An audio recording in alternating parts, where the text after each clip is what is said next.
We are good. We are live. We're live? We are live. Okay, I apologize for being a little tardy. So we know, Dave, what rule in real estate is that? Never be tardy? Never be tardy. Yep. What number rule is that? It's got to be the first rule, right? Wrong. No? What rule is Not that? good. That's not good. I'm not going to tell you which one. If you don't know, you don't know. It's got to be the first rule. Off to a bad start. Oh, location would be the first rule. I should be debating this guy. Wrong again. Okay. What was that? It's definitely that. Buckle up. What is going on? It's going to be happening a lot. Are they here? Yes. Oh, He's yeah. on the line. He's on the line. Is it just him? Yeah, Byron's here. Yep. What? Oh, hold on, Byron. 1 second. Why am I hearing my voice screaming? So Dave has no control over it. What the fuck, Dave? this happened. What? Have you heard that before? Byron, 1 second, but this is not your fault. You're going to enjoy this Definitely story. not Byron's fault. What the hell, Dave? So for some reason, this Wirecast computer, which we never use like this. Dave, why is everything? I'm just telling you. I've had 50. I'm telling you. Shut up. I've had 50,000 fucking producers in my life. These issues never happen with anyone else ever. This is the Ever from A to Z. I've had them all. Can I say it? I've had them all. Can I say it?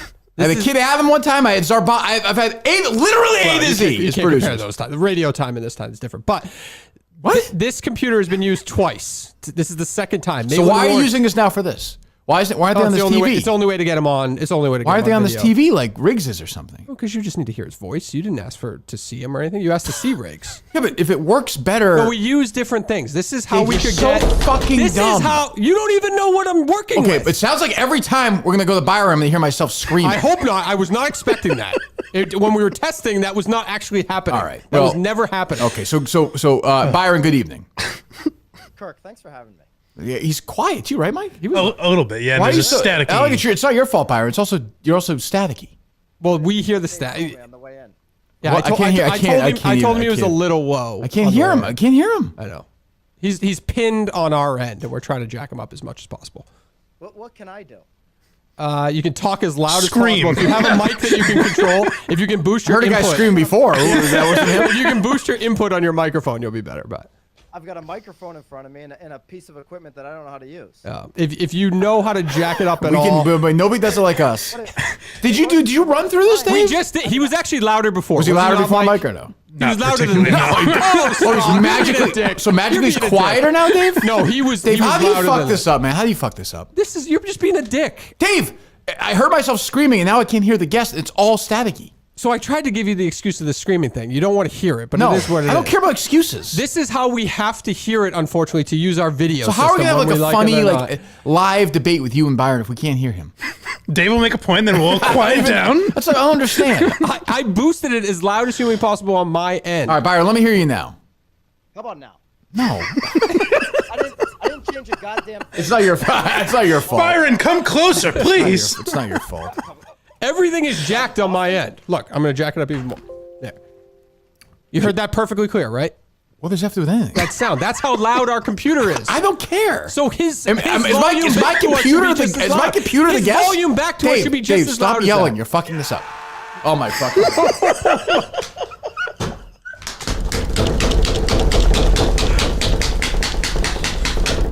Jesus Christ, Dave.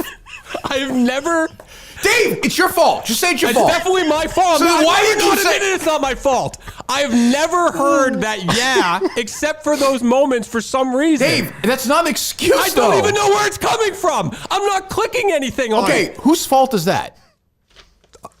Unfortunately, mine. I'd love to say the manufacturer is a goddamn Is it a computer. hosting issue? Is it my fault as a host? No, it's Is it definitely Mike's fault as a sidekick? Well, Mike could be more helpful. in this I agree with you. That's a different conversation. Is it a production issue? Outrageous. Production issue. Yes. Byron has already won this debate. He Yeah. definitely has. Just by doing nothing. He's The just- undisputed You champion. saw it. He has an unbelievable set too. If you saw it, he won. How about now, Dave? Oh yeah. Oh, Again. Byron, pipe down. Let me My continue. fucking- No, I took him Ooh, down. my a little bit. ears. Go on, let's hear it now. Do Go it ahead. now. Nothing? Let me hear it again. Now? What about now? That's better. It's better. It's better. There It's you better. go, Yeah, Byron. yeah, There yeah. you go. All right. I'm still concerned. All right. Well, all right. What's the name of your podcast, Byron? I'm sorry. Which one? We've got a lot of them. Oh, for Christ's sakes, just give me the real estate one. What are we here for? The one that Dave assaulted me Yeah. about was the real word. The real word, and that's you and Real a. word. So explain to me. So it's just all things real estate, or? Yeah, we pick 3 trending topics a week. We keep it simple, 3 headlines, and we do 3 segments. It's myself, Nicole White, who Dave's been studying, and I want to start with Dave here because Sure. He said he would. I'm going to quote him for a second. He said he would fucking dominate. He did say Well, it's not even a question. That's it. Not only what he said, it's how he said By the way, it. this sounds like his pitch, like 3 simple ideas, a female. That sounds like your dream podcast. Oh, and his studio is I immaculate. mean, it sounds like He's got, something you. lighting. It sounds like something you would do. Yeah, it's almost as if he was the first real estate podcast I thought of and just started talking shit about. Now you're going to Almost destroy. Okay. I'm just saying. I'm just saying. That's almost like. But whatever. I still. Well, you said it. It was all a ruse. No, Well, I he respect his. Go ahead, podcast. Byron. Go ahead, Byron. Dave, what you said was there's some gross products out there. You only mentioned one, the real word, and then you said you've been thinking about how to take us down for years. That's true. You did say that. Years. Yeah. What does that mean? For years. Well, I mean, you've. I'm seen, sorry. I'm sorry. I'm gonna stay out of the way. You two talk. Go Well, ahead. you've Go seen some of the real estate videos that I've done. I'm clearly gifted. I'm born for that world.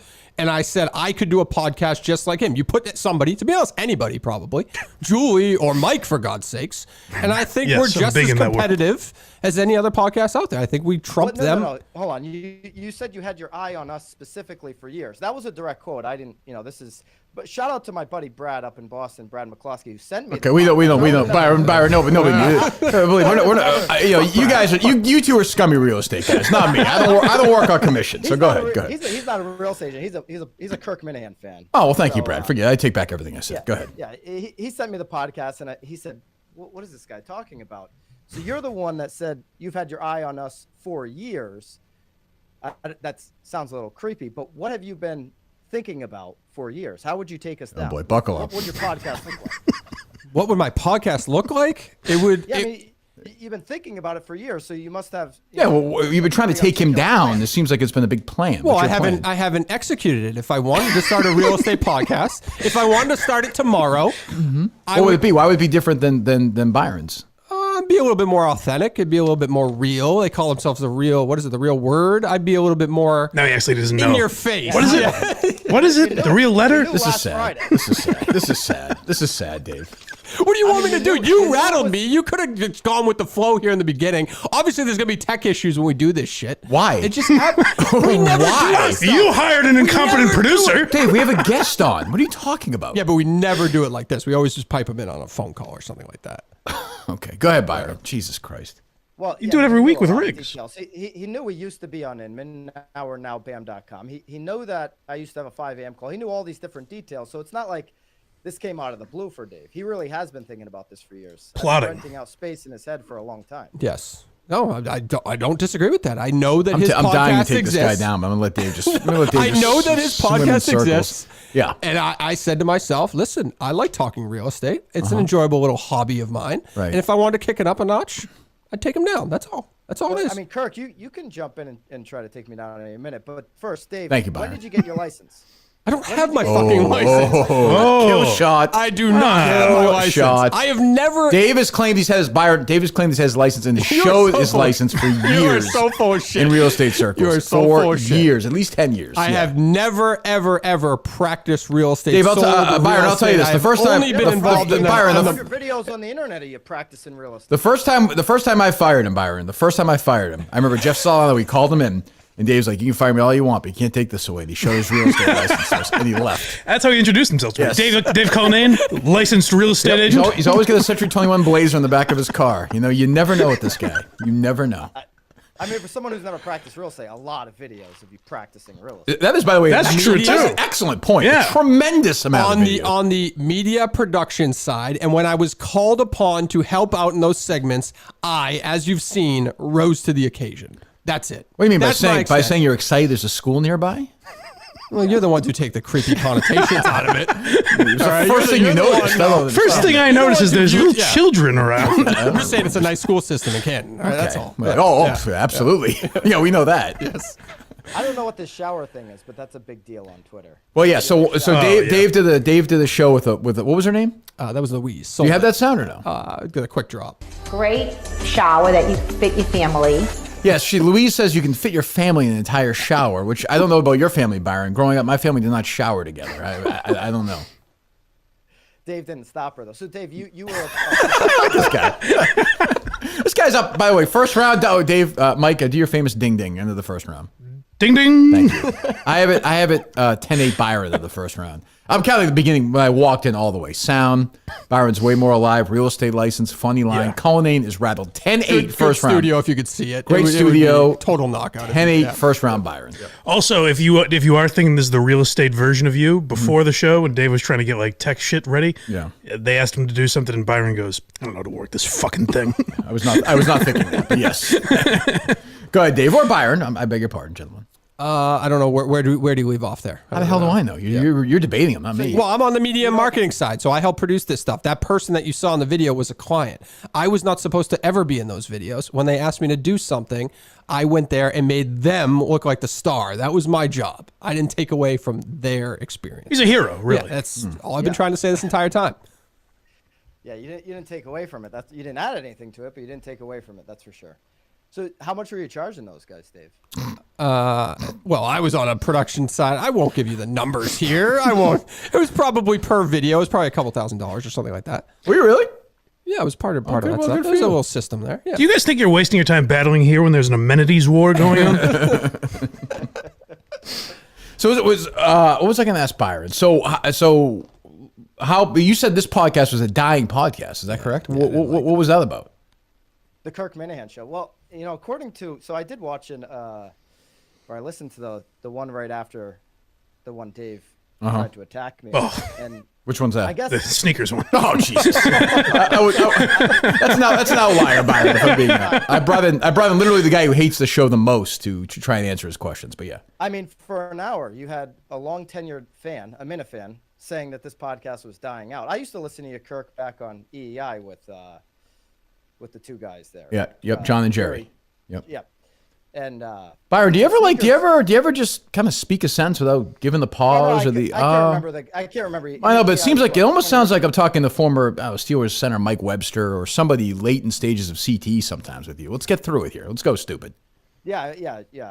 Nope. Again, let's go. We're selling here. We're selling, baby. Let's go. We're selling. Well, Sneakers did a good job selling your show. Okay. A week ago. Okay. I mean, Time to close, Byron. Time to A, B, C. A always, B, B, C closing. Kirk, I mean, the numbers are down. That's according to your boy Dave and everybody else. My boy Dave? On the Sneakers show. Dave Cullinane? Yeah, Dave Cullinane. He's They just said the making up numbers are stuff. down. I don't People even don't know. watch the show So at least anymore. when I did my research, it's been years that I've been plotting to take this guy down. He doesn't even listen to one Well, I mean, let's show. be honest. Their podcast has like how many? Hold on. It has like 26 reviews or something. And there's 65,000 Twitter followers. We know what that's about. That is pale to see. What's that about? You're Kirk? buying those Twitter followers. We know that, Byron. We know it. Dave, I'll handle it for you. For Christ's sakes, let Dad come in. I don't care for this. You better start calling me. You better start calling me Big Kirk from now on, because now you got a new dad, Dave. Big Kirk. Bring up Social Blade. Do you think any of the broke agent followers are paid for? Bring up Social Blade and run the account. I mean, your Instagram followers are non-existent. None. I'm not even on Instagram. I have no idea. We're an Instagram brand. Yes. You guys are a Twitter brand because you've got a bunch of. You have more Twitter followers than we do. We have probably more Twitter followers than we do. Yeah, but right? he partnered with somebody who was already like a big brand. These guys, Dave, because this is the thing. You're pure. You're an idiot, but you're pure. Thank you. Byron, who I like, is a real estate. He's a sales guy. He's a whore. Salespeople are whores by nature. They'll sell. Byron, that's not. That's not put down. Byron, you would give a man a blowjob if it meant selling a home. I don't blame you for that. You're a sales guy. That's what sales guys do. They're simple. First of all, they're stupid. my team sold 700 homes last year, and I didn't sell one of them. Yes, So, and you I don't probably think blew, I would that's- say, between 6 and 620 men for the sale of those homes, which is fine. I don't blame you for that. This is what salespeople do. At their core, they're prostitutes, whether it's radio, whether it's real estate, whether it's insurance, no matter what it is. That's not a put down. You're a sales guy, and at your core. Kirk's a sales guy with no business. I mean, you run ads on your show. All you're doing is selling. You've been selling the same, clothing wear for the last 20 years, and you. I've been Byron. I've been doing this for like, I don't know, this podcast for 4 years. I've been radio for like 8 years. I've been there for 20 years. But it's Milton's, the store for men, by the way, which we have. You go to Milton's. You go to Milton's. I'll blow those guys all day. You go to Milton's.com. They are. Hold on, Byron. They are loyal. They stand behind me when I get in trouble, when I say things that are controversial. As I've seen you many times in the news, many controversial, interesting things you've said. When I've been in trouble for that, these guys have my back. Like I'm sure your loyal advertisers would as well. So you're just a salesperson with no business. You have nothing. I have plenty of business. What are you talking about? So Byron, What's your business? Byron, I'll give. What's your business, Kirk? Well, it's a podcast, Byron. We sell the podcast. We sell this. Well, sometimes we sell the case. You or Barstool? What's that? Or does Penn own it? Who owns it? You, Barstool, or Penn? Penn Who owns National. your podcast. Do you own anything? Do you have anything? Yeah, I have a home. I have some cars. I have some clothes. I have some golf clubs. What are we doing here? What are we doing? You speak into a microphone. You say things that people are interested in. Hundreds of thousands of people listen. Byron, I ads. do live shows that thousands of people go to. When's the next BAM live show? Well, it's good. It's right now. We're on lot. No, live with an audience. With an audience. I'm alive every time I do the show. That's what I mean. End of September, back in Naples, Florida. Where's that? We just had one. What seminar is that where you're bringing these people in and that just is what we're $2,500. Now just- I'm the asshole because I'll charge $2,000 to do a video profiling someone's home that they're trying to sell. By the way, This guy speaking in front of a stage. I don't blame him. I don't blame him for that. I don't blame him for that. It's a scam, but it's okay. You take advantage of stupid people. You scam them out of their money. I don't blame. Look, that's what I do in my live shows. They're stupid. I take their money. That's how America works.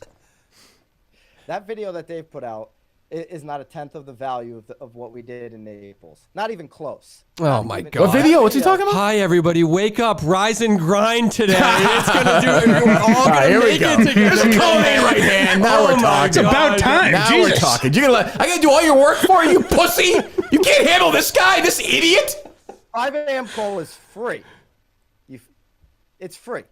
The what Started is? with 4 people. 5 a.m. call. Should be free. What's the 5 a.m. call? I'm That's where sorry. every morning, That's what he's talking he about. and That's all what of he's his Byron, hold on, Dave. Shut. Byron, give me a 5 a.m. call. Give me a free one right now. What am I going to get at 5 a.m. if I hear it? Go ahead. It's a 5-minute message from 5 a.m. to 5:05. Dave used to be on it, according to the last. Oh. No, not real.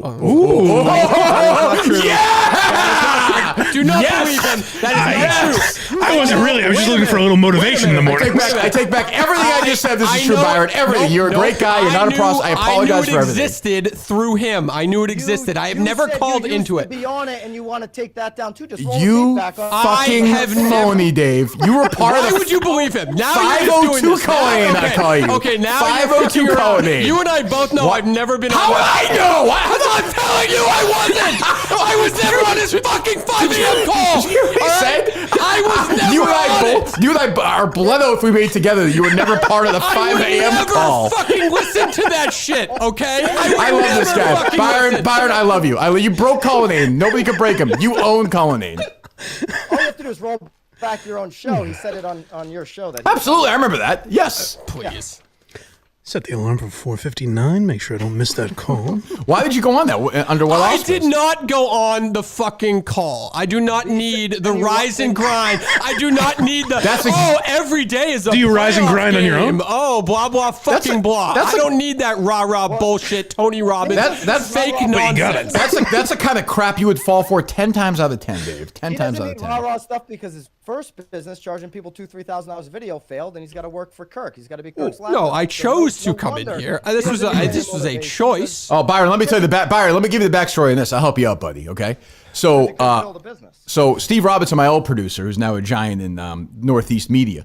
So he left, and then so I said to Colleen, who produced my old show, I said, hey, do you have any young guys, because he was producing for Jerry Callahan at the time, any young guys you might be able to recommend to me, somebody, and Colleen's like, oh, let me think about it. Next day he comes back to me. You know what? I want the job. Stabbed all these guys in the back. Why is that bad? I feel like if I was on the 5 a.m. call tomorrow morning, they'd be like, oh, go after what you want, guys. Well, you know that because you got so many of them. You were on the 5 a.m. call last week. No, I listened to some after. I did listen to some Unfucking this week. believable. I listened to some. I played some for Mike the other day. Oh, You did. That's true. You said you were on it before I even. You're right, Byron. You're right. When you're right, you're right. You happen to be right this time. Yeah, we can just roll back the Kirk Minahan show, and it's on there. Thank you very much. This guy's a P1 minute fan. What else, Dave? He's good. I don't know, whatever else he wants to talk about. What else, Byron? What else, Byron? Continue to wipe the floor with this idiot. Go ahead. It's embarrassing. What has he said? What has he said that's wiped the floor? I don't know what anyone said. There's not much here. It was a first-round knockout. I mean, it really was. was. over on Yeah, that Twitter. was. I mean, It was rough. The Minute fans knew it was over on Twitter. I couldn't believe how little support you had, Dave. Well, hey, Oh, I can believe that. oh, really? surprising thing. I believe that. The tech issues really hurt him at the Byron, I beginning. got to say, and also, just to get back to what we were saying earlier about shows, Can you tell your fans to give me a break because they are beating me down on Twitter? Can you tell them, please? I'm getting so many tweets from fans of your podcast. I'm actually exhausted by it. We're just not a Twitter community. I'm sorry. Yeah. Real estate and Instagram community. How about one? Can I get one tweet from them? Yeah. Hey, somebody. They're on YouTube right now, so somebody go. Yeah, go tweet do at it. her. Go do it. Give All us right. some hate. Make a Twitter account. So promote away. When is it on? When do we get this podcast?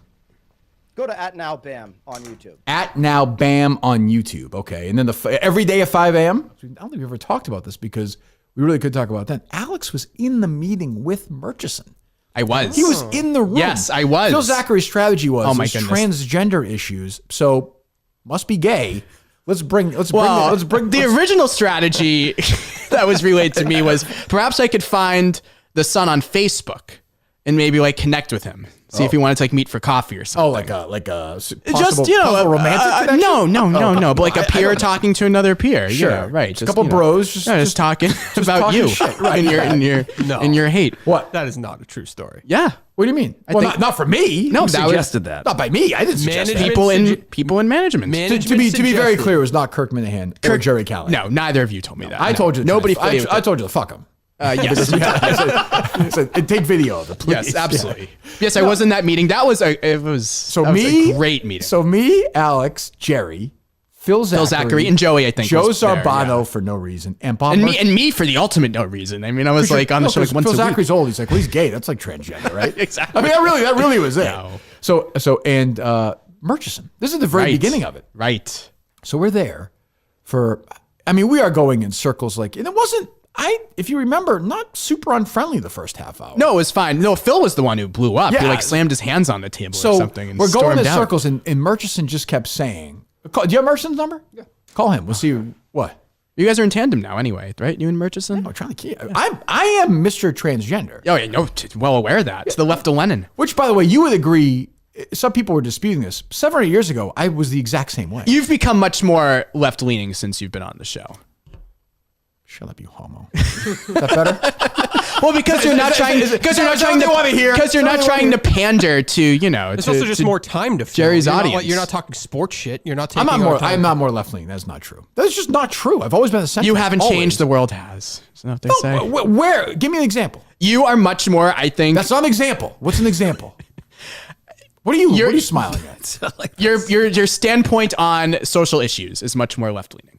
7 years ago, I was pro-choice. 7 years ago, I was pro-gay rights. That's right. We did have abortion Wednesdays. Yeah, I was pro. that's right. I mean, I have not changed. You're right. The world has changed. The extreme right has gotten crazier, and the extreme left has gotten crazier. You're in the middle. I've stayed in the same. You're in the middle. spot every single time. Keeps Obama up at night. Actually, didn't that just happen? What's that? That's his biggest. That's his biggest like fear right now. A divided media.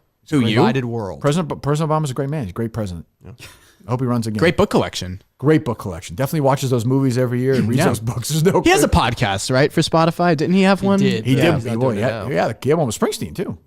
Excellent. What Those two guys a getting together. racket that contract was. Maybe him and Mucho. could Although do one together. I like Obama. You would like him if you knew him. I don't know him, but everybody that you Is he in this book club or something? What is going he on? seems like I would like hanging with him. It was good You're a stories. fucking idiot. What are you talking about? He threw a huge rager during COVID. He I would defied the much- lockdown Here you go. rules. Here you go. I'll toss these guys one.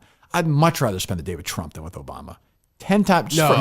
Oh my God. Trump would be The character of Trump? 10 You're times out out of of your 10. Trump is exhausting. You wouldn't? In a second, I think Trump that- over No. Obama. Golf? No. Laughs? Obama loves Laughs. golf. He's playing golf But yesterday with Don Cheadle. just a comedy. But Trump though was so tedious. Like I saw that CNN town hall. He's tedious. Obama's so thoughtful. Yeah, he is. Much more so than God. much cooler than Trump. Who'd he pick in his bracket with Andy Katz this year? No, he does the men and the women's bracket. Is he still friends with Meghan Markle and Harry? He's still friends with those guys? Call Bob. Use your real number too, Dave. That's be my advice for you.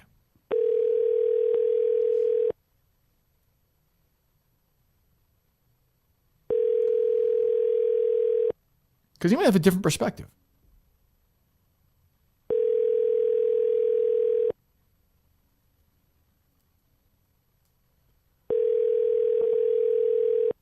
That's when we dial. Murchison.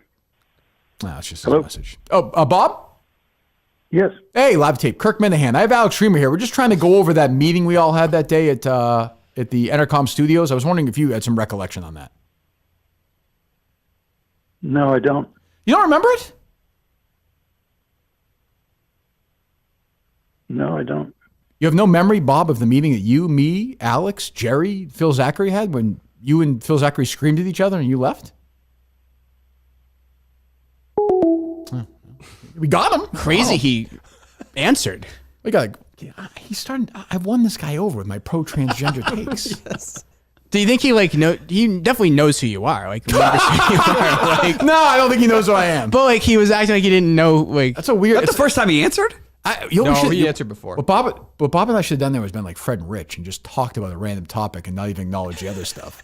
Been like, I mean, there's game one tonight. Jimmy Butler's Jimmy Butler. I mean, I don't know, Bob. What do you think? Could have done that. That's how much Bob has talked to us, though. Definitely. He was sort of into. I sound like kind of into that conversation. He'll be sitting there Friday morning. He'll be sitting there at some point. I think. You think so? Well, he and I have gotten together to try and take down Jerry's show. Who's going to sit here There's no first? advertising. We keep calling. There's a coffee company. It's his own, isn't it? Yeah. So, of course, I had to read from Barstool. So we're about 45 minutes into this meeting, which Bob denies. We did have that meeting. Yeah, I was there. And like, eventually, Phil Zachary basically says to him, like, if your son had any balls, he'd be in this something wildly offensive. He'd be in this meeting. More offensive than anything that was ever uttered on air. I remember I literally did like this, like, well, and Merchant was like, "Fuck you," and Phil's like, "Fuck you," and then they get out of there. I loved him. He was great. Zachary? Phil Zachary, yeah. He was good. That seems like a sane approach. He was a great guy. He was really great. rational. He was hot and cold. Yeah, I liked Phil, but when things were bad, Phil would become kind of an asshole. But when things were good, Phil would be great. But like when he's playfully going into music trivia with Mike Adams. Remember that? He went on the air to music with Mikey. He's a salesman, as always is. He's an actor. He was an asshole to the sales guys. You go to that meeting at Fenway Park? Well, they all sucked. Oh, that was crazy. Should have lined them up and go, Dave, play the sound. So I'd do all these salespeople if I was Phil. Go ahead, Dave. Yeah, I just every single one of them. I don't know. So that was. I remember then being like, well, I drove back home and I got Bob on the phone and I said, Bob, just give us like a week and we'll try and figure something out. Just don't call these fucking advertisers. He's like, sure, no problem. And I called him at that Rotary at Fresh Pond. I was en route 2 and the salesperson texted me said he's already calling advertising. So I was like, well, that's it. By the way, if Phil hadn't done that, the same thing would have happened. So it doesn't matter. No, it's just a great moment. It was so funny. Insane. Insane. It was the strangest place to work that anyone could ever work if you worked in That's what Glenn said with these guys. Strangest write a place. book. So weird. Am I like him telling Reimer to do that? If that's real, that's like really fucked up. I mean, I think am I reading that wrong? He didn't say Phil did it. No, no. It's in management. Someone in management. That's really fucked up. I think. I don't know if it's catfish this guy. In your it's in a pretend. You're a young guy. Maybe you guys be friends. It was obviously a sad and desperate attempt. I mean, it was not obviously a very well thought out idea. But was there sarcasm attached to this? No, request? no, not at all. No, I was very genuine. I bled definitely. out for WEEI. Wow. Bled out. I ruined relationships. I ruined my life basically to get a spot on the casting couch. It was worth it though. And it was worth it. It was 4 hours getting ripped. Hosted with Mark James, yes. Live on the YouTube channel? Live wow. on YouTube. Unbelievable. I've been telling my stupid producer, Dave Colleen, for months I want to talk to somebody from Diner, specifically this man, who is going to be in this area. We do the show from Massachusetts. He's in Manchester, New Hampshire. Tonight at the Palace Theater. Tomorrow night in Lebanon at the Opera House, Lebanon, New Hampshire. Paul Reiser. And Paul, I have to think, and you expressed this before we were live, this is probably bigger than your first Tonight Show appearance, if you're going to rank it historically in your life, or at least 1A? You know what? Perhaps the biggest moment of my life. Yeah. Because I could tell. A lot of people want to direct. I said, no, I want to do a podcast in the middle of New Hampshire early in the morning. I mean, who do? That's when things are going perfect for you. Is when this is happening. By the way, exactly. I really liked that. I think it was 2016 or 17 on Hulu. That series you did about it was That's Johnny about Johnny. I thought that was there's excellent. Johnny. Yeah, I'm sorry, there's Johnny. Yeah. Which is on Peacock now, but God bless you because Peacock is not the most widely seen platform. It's right below Al Jazeera in terms of actual numbers. Yeah. So, but it's worth checking out, and God bless you for having seen it. Yeah, I'm very proud of that show. So your first appearance on Carson was when Diner had just come out. Am I getting that right? In the early 82? Exactly right. Yeah. April 1982. Yeah, when we all my buddies, all my comedy buddies, the goal was always get on the Tonight Show with Johnny Carson. That was it. I never saw beyond that. That was as far as I could That see. was it. Yeah. And I hadn't gotten on. And then when Diner came out, that was sort of my calling card. I said, well, here's a young comedian and he's got a movie. So that's something. So that Diner really opened up everything for me. We've had a couple of guys over the years who have been on, who were on the Tonight Show. Is it correctly articulated when people say, you went on there on an April night and then the next day your career was totally different, or is that overstated? Is history made that bigger over the last, couple of decades? I think that's more true for some guys than others. I think certain people's, life changed dramatically. Freddie Prinze famously, and David Brenner and Stephen Wright. In my case, it didn't open up any doors. I didn't suddenly have a different career, but you walk a little taller because you actually achieved it. Right. And certainly for my parents, that was the validation they needed. It's like, I don't know what he does, my son. He goes he goes to the clubs and he gets on at 2:00 in the morning and he's making $11 a month. So they, but when you're on Johnny Carson, they go, oh, I guess that's real, because that was the only currency that mattered, really. Yeah, see, I was in radio before this, and my parents died before I started doing podcasting, so I would never be able to explain to them what podcasting is. So it's now, I waited until they both died, and I said I would just shift over to podcasting. It would be imagine trying to explain streaming to your parents now, that Stranger Things. That's so funny. It's so funny. I constantly consider, when I'm struggling, and I'm really not particularly gifted technologically, but when I'm struggling to do something, I go, if I had to explain this to my parents, but it's so funny. My wife's mother is still with us, and she will ask me. She's 87. Yeah, she will ask me pretty much every 3 weeks, what is the difference between broadcasting and streaming? And I go, I don't have my hands around. I said, one goes through a wire. I have no idea. One goes through the air. Right. She goes, but I don't get TV through the air, through a wire. I went, well, I don't, whatever. Well, said, you don't have it.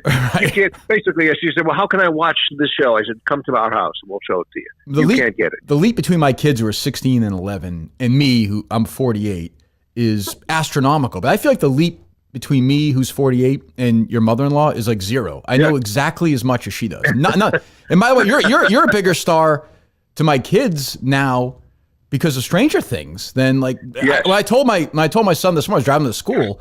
I said, I'm having you on. He did not mention. He didn't mention the film you were in with Matthew Modine where you guys kept going to McDonald's. He mentioned Stranger Things.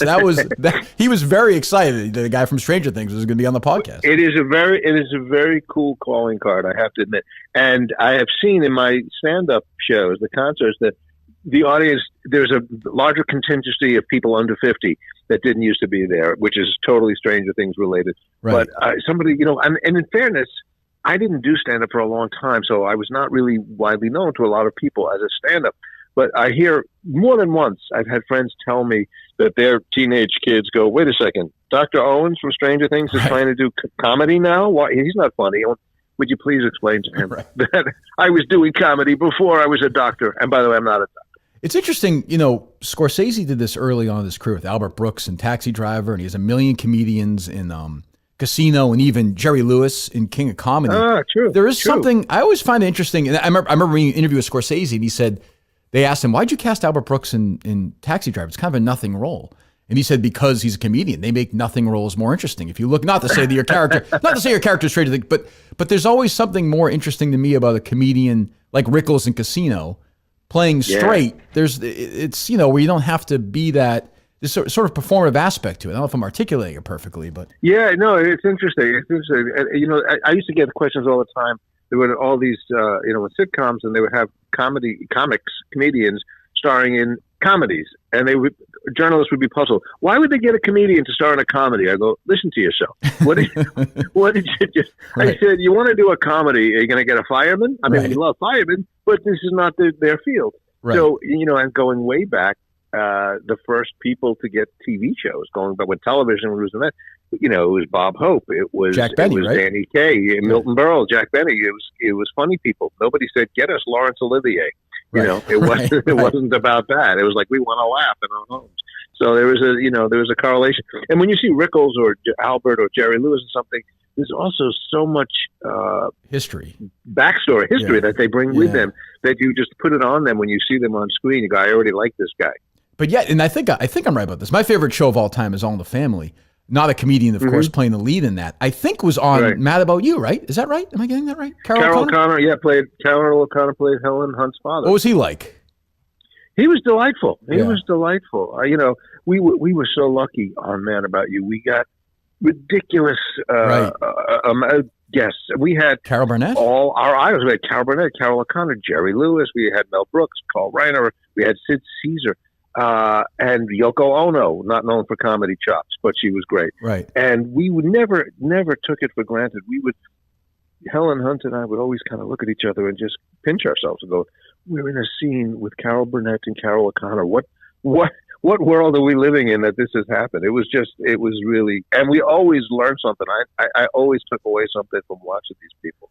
They were huge stars for a reason. I was looking at your and these again. Paul's at Manchester tonight, Palace Theater, Lebanon tomorrow night. Yeah, I got a shower very soon because I want to look my best for the match. I understand, of course.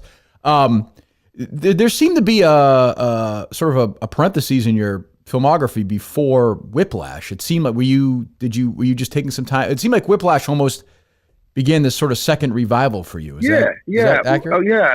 Yeah, I was by design taking some time. We did Mad About You for 7 years, which was a joy, but it was really a full-time job for us and for me. And so when it ended, and we had a new baby, and we just bought a new house, and I was really happy to stay home. And what happened was I got really good at staying home. I really liked it. Sure. And so that's why the pandemic, the lockdown, people will complain. I go, I like staying home. Are you kidding? I don't like the sickness part, but staying home. So I was writing a lot of things, and I wrote things that I was in, things that I wasn't in. But I did a couple of movies. Did a movie with Peter Falk. Oh yes, I was proud of. Good thing about my folks. But yeah, so it was you know what happened? I was having such a great time being home. And I thought, isn't this great for my children? They come home from school and daddy's home, and how great for them. Isn't this great? And one day my son, I think he was in second grade, he comes in from school, and he comes into my office at home. And he says, Dad, what do you do? Right. He said, all the dads, they do something. I went, I probably should get out of the house. I think I need to do that. So that was helpful. So it was no Grant, because you're in a way you embrace, like we said, with the Carson Show and with Red Oaks and with obviously Stranger Things, all these, Amazon. This was no grand plan for you to embrace streaming. It just sort of happened. No, yeah, I don't think anybody has a plan. Right? Plans are not particularly effective in show business, or in life. But no, streaming is.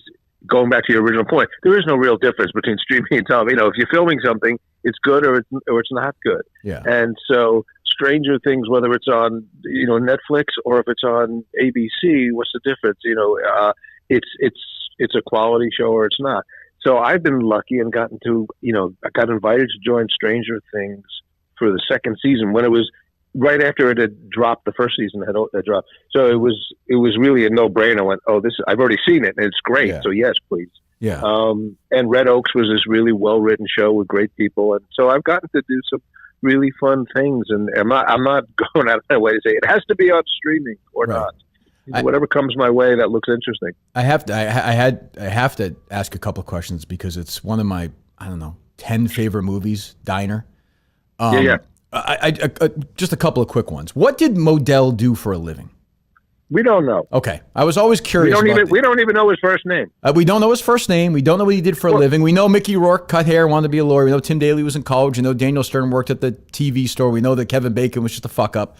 But we never. No, we didn't really have. Most of us were sort of jobless and aimless. Right. We didn't know what we were doing. What were you doing all day?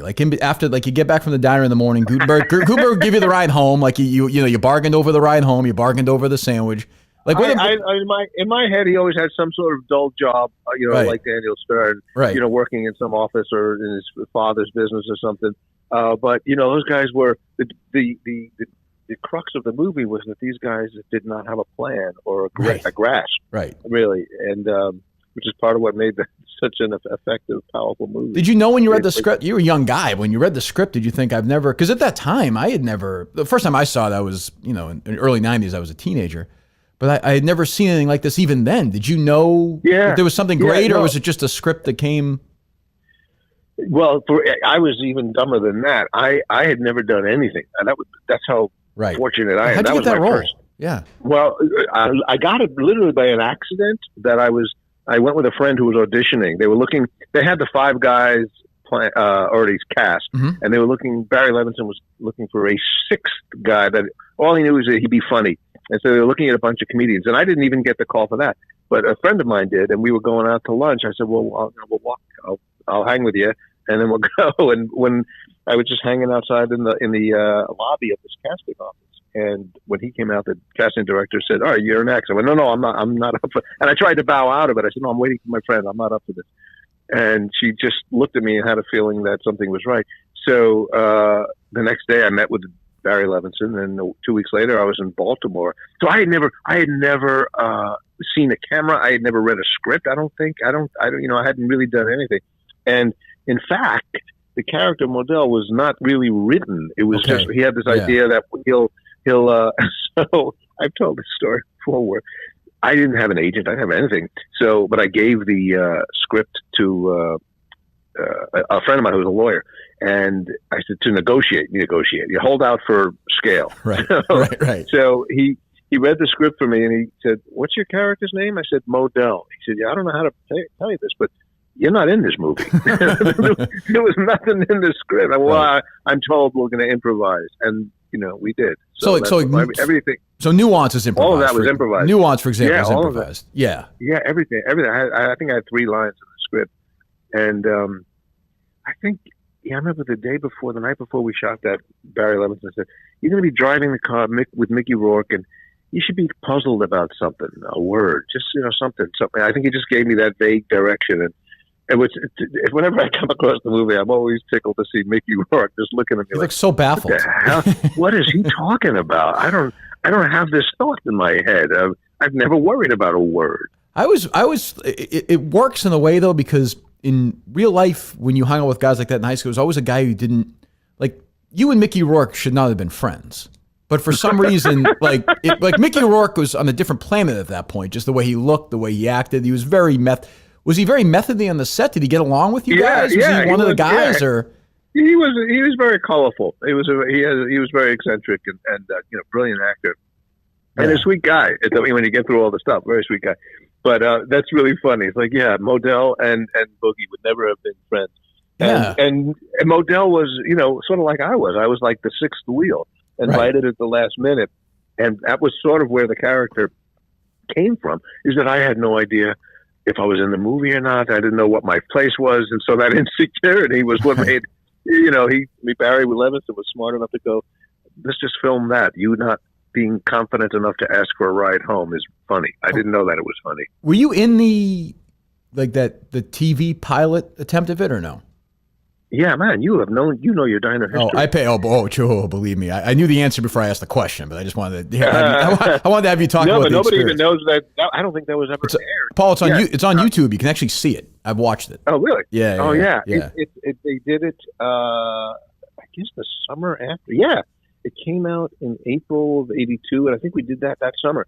Or the following year, I don't remember. But it was way ahead of its time. It was the only show, with a comedy without a laugh track, without jokes. Michael Madsen, I think. Yeah. Michael Madsen, James Spader, right. Mike Binder. It was, and it really they really did a great job. It looked like the movie, and it felt like the movie. Yeah. It was interesting. I was actually just talking about somebody that at the time, the hope is always that you're going to do more, make more episodes. So Barry Levinson said, you should try writing an episode of this. And I had never written anything.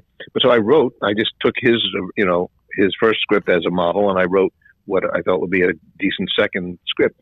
And that's what helped me become a writer. And then he told CBS, that said, this kid can write. And then I got a pilot deal to write. And so by the time Mad About You, I had written 4 or 5 pilots. But it was really, when I say it all came out of Diner, everything really did. Even my career as a writer started because of a push from Barry. You must have been stunned at, I mean, not that it made $50 billion at the box office, but it got great reviews, got Oscar nominations. It played in theaters in like Manhattan for like a year. It must have been a weird, for your first experience, must have been kind of overwhelming. Yeah, it was. It's interesting, by the way, because it wasn't, it's not the hit like Aliens or Beverly Hills Cop, Right, but sure. it was, but there is a swath of population like yourself for whom that movie was really significant and they really related to it. And it's not just guys. I always thought it'd be such a guy movie, but there are women who felt like, oh, now we know what guys talk about when we're not there.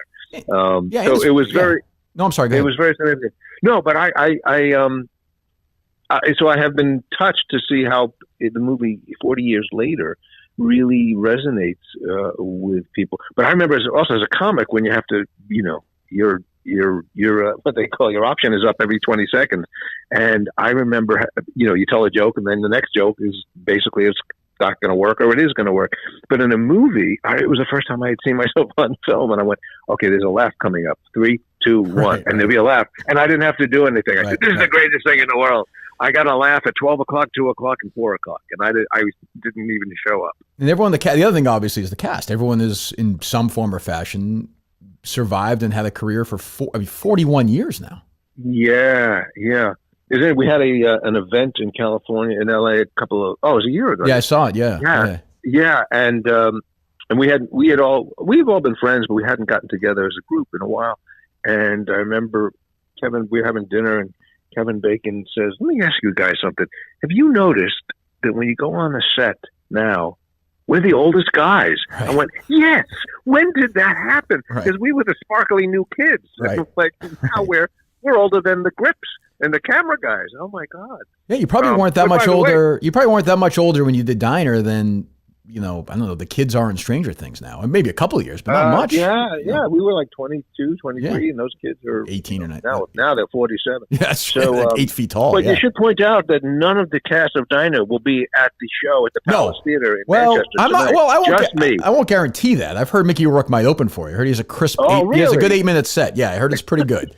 I look forward to tonight that. at the Palace Theater in Manchester. Tomorrow, Lebanon Opera House. Paul Reiser. Final question: is this Beverly Hills Cop movie is done? It's shot. It's completed. It's shot. I don't know when it's coming out. It's on Netflix. It'll probably come out in the fall. Okay. And not only am I in it, but Eddie Murphy is also in it. I don't think that's true. Is that right? Is he in it? Yeah, I insisted. I said, listen, I'm not doing it unless you bring in the kid. That's only who's fair. 64. That's only fair. That's only fair. What I do is I like to give Eddie the big role, and I just hold back and do a little bit because, he has not been working, and I wanted to help him out. So that's you'll magnanimous. see. He has a very big part in the movie. Yeah. Oh, good. And you're welcome.